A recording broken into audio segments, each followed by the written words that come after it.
recording now? Yes, we are recording now. All right, now we're recording. Excellent. Hi, everybody. Bobcat and I'm Weasel, and we haven't been posting very much, but we finally got the impetus to post things based on something we saw online. They were talking about van life dwellers and what a lie that all is. Van life influencers specifically. Influencers, yes. We are not van life influencers.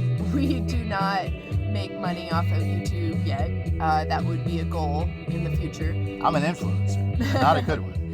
We do things very differently than other people do, and we have very different goals and different aesthetic. So, but we are 100% surviving and living outside of the mainstream lifestyle, and want to kind of talk about how we managed to do that. So, the main way we managed to do that is I was crazy my entire life and finally got disability. And while people are all like, oh yeah, disability, free money, I get $860 a month. That's what we live on. It's not a lot. They consider poverty to be around $1,200 a month. So we live quite a bit below that. Right. And that brings up like a whole slew of another topic about how in America we have so many people that have mental illness or physical illness that just can't work. And that it is kind of epidemic proportions of where we have so many people that just can't handle the stress and the lifestyle that goes along with a 9-to-5 job that you have to. Yeah, but that means that we've got a bunch of people in this country that need an alternative, and we're living that alternative and can share that, which is very different from van life influencers.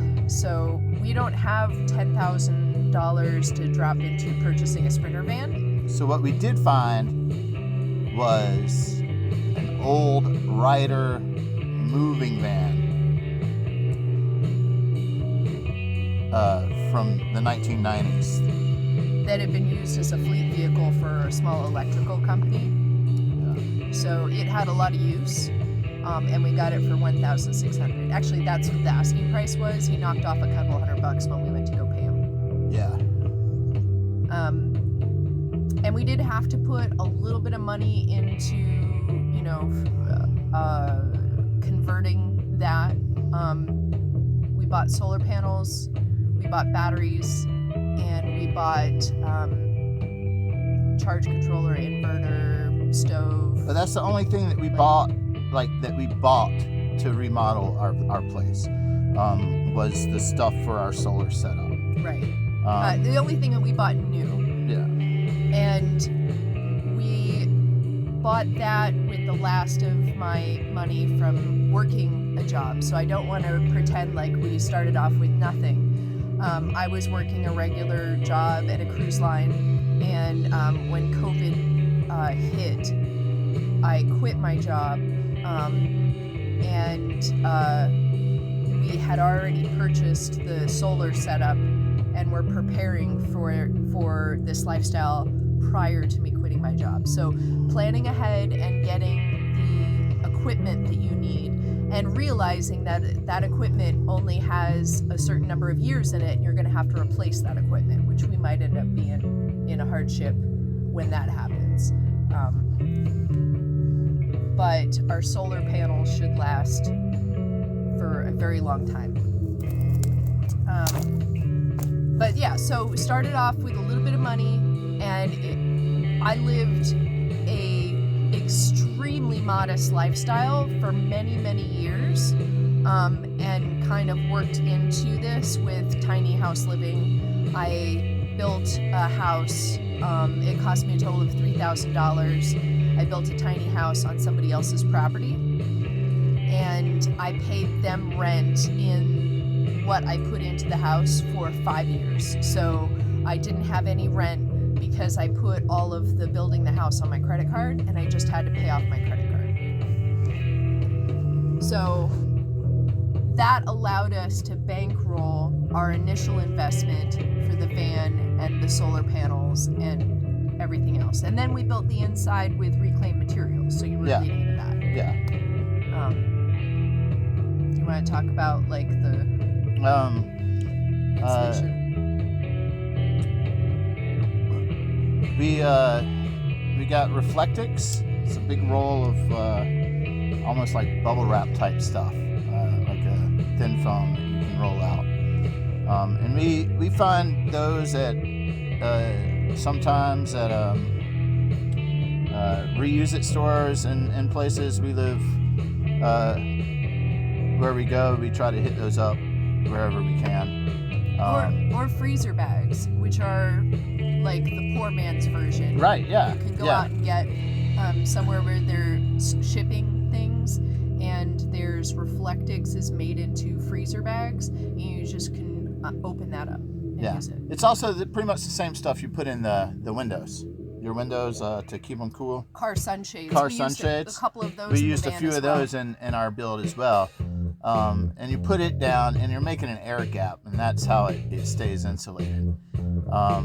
And then we had another friend who was remodeling a house and had torn out a bunch of cedar panels, and we used that for the sidewalls. And then because it had been an electrician's truck, it already had these racks made out of angle iron in it, and I'm telling you, angle iron is like adult Tinker Toys, man. It's great for everything. It's great for everything. And so we took it apart and reused that to build our bed and everything. And a shelving unit and a cook station. And it was, it gets pretty cramped a little bit, but it's not really meant to like live inside it per se. It's more of a bedroom, and then your living room and everything would be set up outside. You can covert camp in it. It works pretty well because it just looks like a delivery truck. But what we did find on that is like there are certain places that won't let us park there, like RV camps and stuff like that. Don't like converted things. Which moves you to BLM land and sides of the road, right, and things like that are free places to camp if you're trying to live simply. The video that we watched that got us on this topic talked about how it's like, oh, it's not glamorous, you're staying in Walmart parking lots the whole time. And that's not entirely untrue. We spend our fair share of nights at truck stop parking lots when we're moving from place to place. I think we've only stayed at Walmart parking lot one time, and that was because we were exhausted driving cross country, and that was the place. Well, that's when we had to put in the starter, right? Didn't we break that down too. there? Yeah. So, we've done some car repairs at Walmart parking lot. Yeah, done quite a bit of car repairs in the Walmart parking lot. But we don't stay in the city very much. We don't go to the city much at all. We'll do quick forays, stay a night maybe, and then get back out. We're generally active. We like to move around and go explore things a lot. So you can do it cheap, but you can't do it in a city. If you're trying to live in a van in a city, you're going to have a lot of problems. They don't make it easy for people without houses. Right. So we make quick foraging trips into the cities, or I should say towns. We don't usually go into major cities like LA, San Francisco, Portland, like those kinds of towns or cities. We go into to hit a museum or something like that and get the hell out. Rest areas are good just outside of cities a lot of the time, so you can't stay there long term, but they're a good overnight spot. So you can go stay at the rest area, say south of the town for the night. As you pull up, go into the town, and then hit the rest area on the north end of the town in the evening when you're ready to go to bed or whatever, and then get out of town. If you're trying to stay in a town to work a 9-to-5 job, you really need a place that you can park safely, unless you are completely 100% stealth and you just pull up, go to sleep, all lights off, and stay the night and then head out in the morning. But the biggest problem about that is bathrooms. You can't rely on places to go to the bathroom in cities. Most of the parks are shut down at night. Businesses don't allow people to use the bathroom. It's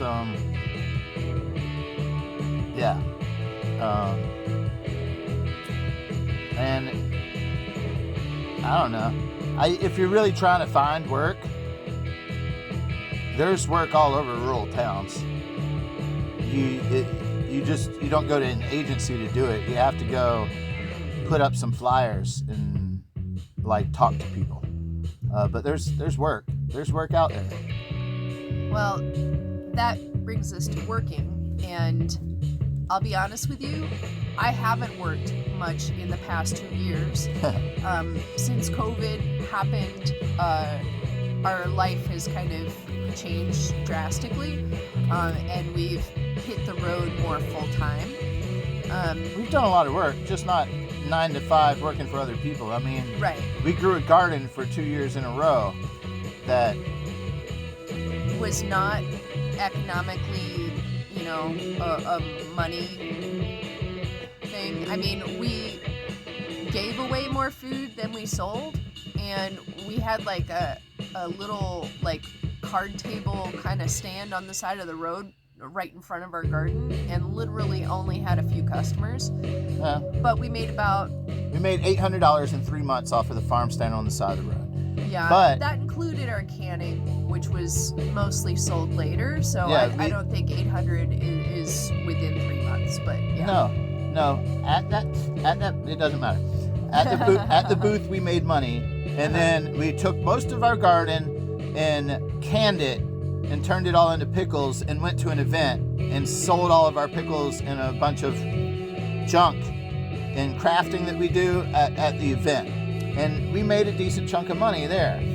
We also, on the down low, sold a lot of food in places that were, just random people were living in the desert and they wanted food. I'm not going to say exactly where, but there was a bunch of, place where there's a bunch of people hanging out. And we do a lot of trading as well. And, bartered with people that were staying there. Because when you get trapped in a desert climate pretty far from civilization, you crave fresh things. And, a pickle is not fresh, but, salsa. Vinegar has electrolytes in it. Lots of that kind of stuff is very popular.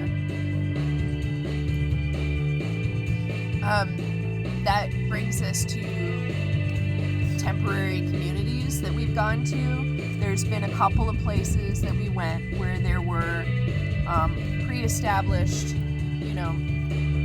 communities of people that we could stop at, do a little bit of work in trade for staying there, and enjoy having a little bit of infrastructure. So showers, toilets, air conditioning, things like that are something that is a rare treat for you when you live this lifestyle. And we would stop and trade work for a place to enjoy that. We stopped at some that were pretty primitive, that they were in the building stages, and those people really need someone to come in and shovel manure or do any of the things that just keep things functional. And there's a ton of places that we've seen that are short on people. They can't get people to come and actually do labor. You have to be willing to do labor. Yeah. Anyway, So we'll continue to talk about how we live our lifestyle and just try to build this channel as a way to show being outside. Reusing trash is a big thing for us. We make our like little encampment stuff out of trash, and so we are trying to buy nothing as much as possible. We'll talk a lot about philosophy and other things. I'm sorry, we're trying to wrap it up and I'm rambling now, but stick with us. Do all that subscription, liking. Yeah, you know what to do. I ain't got to tell you. That do way it though, because it can, helps. Start building this and getting this information out to people. We'll get into details more on future videos, and thank you for coming in and tuning in and dropping out.